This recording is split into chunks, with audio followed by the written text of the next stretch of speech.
Um, if a doctor looks at an X-ray of a broken arm, the diagnosis is generally, pretty simple. Right, yeah. You see that jagged white line, you point to it, and boom, there's your answer. It's binary. Exactly. But what happens when you have a patient whose symptoms simultaneously mean that they're starving, drowning, and suffocating? Well, you are suddenly in a diagnostic nightmare. I mean, the X-ray is useless at that point. It really is. Yeah. And welcome to the deep dive, by the way, because today we are looking at a medical mystery that perfectly captures that exact feeling of, like, diagnostic muddy waters. Oh, absolutely. Except, well, the patient in this scenario is a potted houseplant. Yeah. And the doctor is this deeply frustrated, incredibly meticulous gardener who is currently on, get this, part 980 of their research log. Part 980. I mean, that is just wild. That is dedication right there. Yeah. So we're diving into a blog post simply titled Notes on Gardening, written by an author named Ang. Right. And it is this detailed, super hard-won log of lessons learned while trying to keep just one specific species alive. Yeah, the vinca, scientifically known as catharanthus-roseus, or the Madagascar periwinkle. Which is, a remarkably resilient plant in the wild, which makes this whole saga even more compelling, really. Right. And look, if you're listening to this right now and thinking, I don't care about houseplants, I don't have a green thumb, just stick with us. Yeah, definitely stick around. Because what Ang has documented here, it's not a gardening tutorial. It is literally a masterclass in the scientific method. Oh, for sure. It's this real-time study on the danger of blindly following generic advice. And honestly, it's a brilliant look at the delicate art of troubleshooting when things go wrong in, well, literally any complex system you might be managing. Yeah, because Ang has been observing these plants, germinating them, keeping them for what they call quite some moons. Right. And through these deep, long-term observations, Ang is revealing the hidden, often invisible mechanics of why things fail, even when we think we're doing everything exactly right. Okay, let's unpack this, because there is a massive disconnect between what this plant is biologically programmed to do and what it is actually doing in the dirt. Yes, the perennial paradox. Exactly. Vincas are perennials, meaning they are biologically programmed to outlive the winter and just keep going. Right, the software is designed for longevity. Yes. It's not a plant that blooms once and just dies in a single season. But despite this classification, Ang is watching these mature potted plants fail over and over again. It's like buying a heavy-duty lifetime warranty appliance. Oh, yeah. And then it just inexplicably breaks after a month. I mean, if a plant is technically a perennial but keeps dying in a pot, does that label even matter? What's fascinating here is that gap between its biological potential and its environmental reality, because a plant's classification as a perennial is not, an ironclad contract. It's really just a genetic baseline. Meaning it could live for years if things go right. Exactly. It means it has the capacity to live for years, provided the environmental inputs actually match its evolutionary expectations. But the conditions for Ang's plants clearly aren't matching those expectations, right? Yeah. Even though Ang is giving them sunlight, water, soil. Right, because placing a perennial into a controlled artificial environment, like a mature potted setup, completely changes its life trajectory. How so? Well, a pot is a closed system. Think about what a perennial does in the wild. It doesn't just sit in a static cube of dirt. No, obviously not. It sends its roots deep into the earth, right? It's constantly searching for new resources. And more importantly, it interacts with a highly complex, invisible ecosystem. Oh, like the bugs and stuff. Bugs, sure, but primarily microscopic fungi, known as mycorrhiza. Okay, right. These fungi essentially act as an extension of the root system, continuously breaking down organic matter and feeding it back to the plant. Wow, okay, so the plant isn't just down there doing the work alone. It has this whole microscopic workforce. Precisely. But in a sterile plastic pot, filled with store-bought soil, that workforce does not exist. The plant is entirely reliant on you, the caretaker, for every single input. Oh, man. So it's like, think about a documentary on the International Space Station, right? Oh, that's a good way to look at it. You see, the astronauts, they look like they're in a normal, comfortable room, breathing air, drinking water. But literally every single molecule of oxygen, every drop of water, it has to be artificially calculated and imported. Because the closed system provides absolutely nothing natively. Exactly. The pot is basically a space station. That is a perfect analogy. The label perennial assumes the plant is on Earth, tapped into the natural grid. Right. But by putting it in a pot, you've launched it into orbit. It requires a completely different level of life support. And because Eng had these dying perennials, well, Eng had to figure out why the life support system was failing. Which leads directly to the first major breakthrough in the notes. And this is where the troubleshooting gets super fascinating, because to fix it, Eng had to completely ignore the accepted rules of Vinca care. Ah, yes, the famous manual. Right. So Eng was trying to figure out the feeding schedule. Yeah. And if you look up the standard advice for Vincas, the manuals and the garden center tags, they all dictate light feeding. Keep it light, yeah. Keep it light, don't overdo the fertilizer. But Eng started experimenting with recent fertilization efforts and discovered that this standard advice was practically starving the plants. Oh, wow. Yeah. Eng realized that to keep these mature potted vincas alive, they actually require regular, heavy fertilization, just completely ignoring conventional wisdom. So Eng looked at a dying plant, looked at the instruction manual, and just decided the manual was wrong. Pretty much. But But it makes me wonder, why is the accepted manual for a specific plant so fundamentally wrong? it's a great question. Like, it feels like human fad diets. Yeah. Sometimes you can't just survive on light snacks, you need a real meal to thrive. But why would the botanical experts tell you to starve your own plant? Well, you have to realize that generic advice is formulated by averaging out a massive set of variables. They're trying to find the safest, least harmful middle ground for, the lowest common denominator of user. Ah, so they are just playing the odds. Exactly. I mean, why do manufacturers suggest light feeding? Because the absolute number one way beginners kill plants is by over-fertilizing them. Really? Just burning them up? Yep. If you dump too much synthetic fertilizer into a pot, the nitrogen and salts build up so rapidly, it causes literal chemical burns on the roots. It's literally called fertilizer burn, and the plant dies in a matter of days. Oh, geez. So the manual plays it incredibly safe. Light feeding is defensive advice. It assumes the user might be reckless. Right, but it also assumes a generic environment that doesn't actually exist in Eng's reality. Right. Light feeding might work perfectly for a vinca planted directly in the ground in its native climate where the soil is, naturally regenerating nutrients. Right. But Eng's plants are on the space station. They are in a closed artificial environment. And what happens in that closed environment over time? Because Eng makes a point to note, these are mature potted plants. Well, in a pot, the nutrients in commercial potting soil deplete very rapidly. Every time you water it, the water flows through the dirt and out the bottom. Right, you see it draining out. Exactly. Huh. And as it flows, it physically washes the soluble nutrients away. It's a process called leaching. So after a few months, that potting soil isn't a buffet of food anymore. It's just dirt. It's just sterile physical support. There is zero nutritional value left in it. So the plant is just sitting there eating empty calories. It's sitting in a void, essentially. So when the manual says light feeding, it doesn't account for a mature root system trapped in completely depleted soil. Oh, I see. Eng's hyperlocal observation proved the generic rule completely wrong for this specific batch. Eng chose regular fertilization because the local data demanded it. That is such a crucial lesson. You really have to trust your localized data over the generalized manual. Absolutely. Okay, so Eng figures out the diet. The plants are finally getting the nutrients they need to survive the space station. But fixing the diet didn't magically cure everything. No, of course not. Which I found deeply relatable, by the way. You fix one massive problem, and the system still crashes. Because, well, a complex system rarely fails due to just one variable. Right. Even with proper feeding, Eng noticed the mature plants were still suffering physically. And here's where it gets really interesting, because we enter this wildly frustrating diagnostic puzzle regarding water. The mystery of the yellow leaves. Yes, according to the notes, the mature plants were suddenly getting yellowing leaves, particularly at the bottom, and they just had poor blooming. So Eng does the detective work and traces this back to poor drainage. Right, excess moisture. Excess moisture was literally suffocating the roots, causing those leaves to turn yellow and drop off.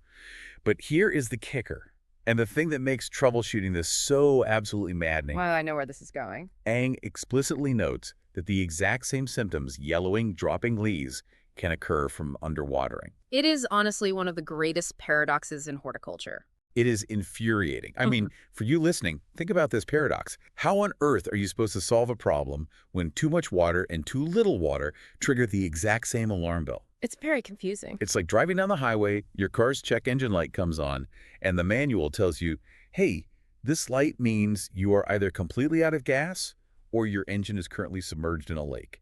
Like, that feedback is practically useless. It feels useless on the surface, yeah. But if we connect this to the bigger picture, the biological mechanisms of what is actually happening underground, the paradox makes perfect sense. Okay, walk me through it. We have to look at how roots function. Most people think of roots simply as straws that suck up water. Right, they drink. They drink, yes, but they also breathe. Roots require oxygen to function. Wait, really?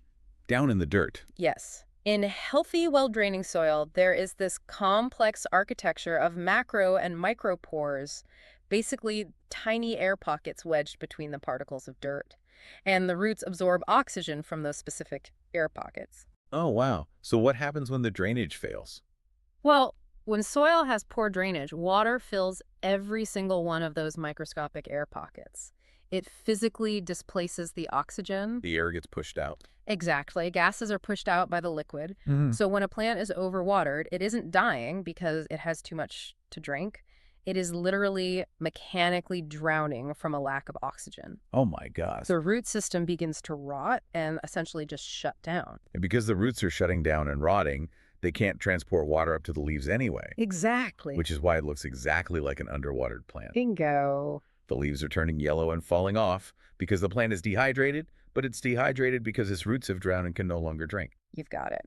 The visible symptom, that yellow leaf, is just the plant signaling massive system failure. It's up to the diagnostician to figure out if the failure is a lack of supply or a collapsed intake valve. Wow. Okay, so to fix this collapsed intake valve, Ang realizes they need to carefully balance the watering routine. But more importantly, Ang identifies a physical culprit for this suffocation. Right. Ang realizes they have to completely remove the plant saucers, those little plastic trays that sit underneath the pots, especially during the rainy season. Which is a brilliant, highly targeted intervention. But I want to push back on this a little bit for the listener's sake. We are talking about a tiny plastic tray.